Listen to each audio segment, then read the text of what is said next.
নমস্কাৰ, মোৰ নাম শ্ৰী বিনয় দৈমাৰী। মোৰ নিষ্কয়ৰকুছি গাঁৱত কালি তাৰমানে আমাৰ ৰাজহুৱাভাৱে এনে সমাজৰ মিটিং চলি আছিলে।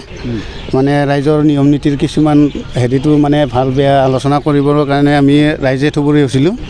তাৰে ভিতৰতে আমাৰ মিটিং ঠিক ভাওঁ অৱস্থাত আমাৰ সভাপতিজনৰ লগত তেওঁলোকৰে ঘৰৰ মানুহ এটা আহি অলপ তৰ্ক বিতৰ্কৰ নিচিনা হয়, কথা কিছুমান মানে যুক্তি ধৰাত সেই যুক্তিত তাৰমানে যিহেতু মানে আমি ৰাইজে যুক্তিটোহে বিচাৰোঁ, সেই অযুক্তিত বিচাৰি আহি পেলাই মানে হেৰি কৰিলে। তাৰপিছত হঠাৎকৈ মানে সভাপতিজনে অলপ খং কৰিছিলে।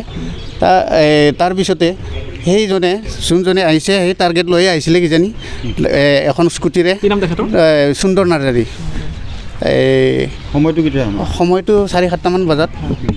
তাৰপিছত স্কুটিত মানে মনে মনে সি দাও এখন লৈ আছিলে। আহি সি মিটিঙৰ পৰা ওলাই আহি হঠাৎকৈ তাৰমানে দাখন একদম স্কুটিৰ পৰা আনি মানে এই সভাপতিজনক কাটিবলৈ গৈছিলে। এই সভাপতিজনৰ শ্ৰী খগেন নাৰ্জাৰী। তাৰপিছত এই গাঁৱৰ সভাপতি হয়।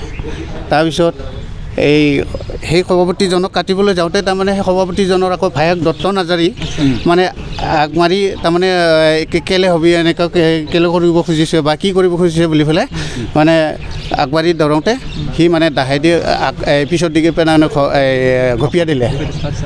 তাৰপিছত মানে ঘপিয়াই দি সি দা চাহ মোবাইল চোবাইল স্কুটি গোটাই এৰি থৈ যায়। মানে ক'ত পলালে ৰাতিতে তাৰমানে সি নাইকিয়া হৈ গ'ল।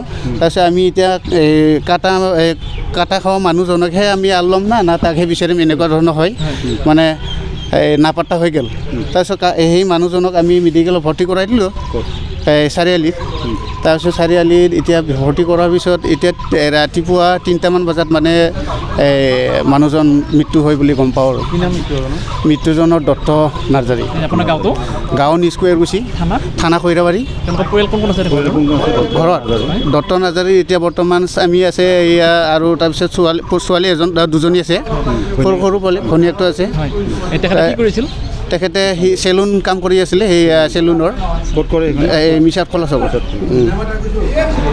তাৰপিছত এতিয়া বৰ্তমান আৰক্ষী কি কৈছে? খৈৰাবাৰী আৰক্ষী এতিয়া আমি হত্যাকাৰীক এতিয়া আমি আমাৰ পৰা এতিয়া এই মানে ন্যায় বিচাৰোঁ বুলি পেলাই আমি এতিয়া এজাহাৰ এটা দিবাইছোঁ। এতিয়া আমাক ন্যায় লাগে। ঠিক কিহৰ কাৰণে এনেকুৱা অলপ হাতেদি কাজিয়া কৰিলেওতো হাতে যদি অলপ মাৰা পিটা হেৰি কৰিলেও কথা নাছিল, ডাইৰেক্ট দা আনি পেলাই যে ঘপিয়ালে, সেইটো কাৰণে আমাৰ ৰাইজৰ পৰা অলপ হেৰি হৈছোঁ। সেইটো কাৰণে ন্যায় লাগে আমাক। ন্যায়ৰ কাৰণে আমি বিচাৰি আহিছোঁ। এনেই মূলত কি মিটিং আছিল? ৰাজহুৱা আমাৰ মন্দিৰৰ বিষয়ে আলোচনা কৰি আছিলোঁ। মন্দিৰৰ বিষয়ে মানে আমি মন্দিৰটো মানে বনাই আছোঁ এতিয়া বৰ্তমান মানে আধৰুৱা হৈ আছে। সেই আধৰুৱাটো আমি বনাম বুলি মানে আমি হেৰি কৰি আছিলোঁ। আৰু তাৰপিছত এই যোনজন মানে এই দা লৈ আহিছে তাৰে কথাটো তাৰমানে ওলাই গ'ল। তাৰ মাক ঢুকাই আছে। অলপ দিনতে এই কাজ আহি আছিলে। সেই কাজৰ কাৰণে সি মাছ মাংস দিম বুলি কৈছে। তাৰপিছত আমাৰ ৰাইজেতো মাছ মাংস দিয়া মানা আছে। সেইবিলাকত আমি তাৰমানে বন্ধই কৰি দিছোঁ আমাৰ নিয়মমতে, বাথৌ ধৰ্মতে।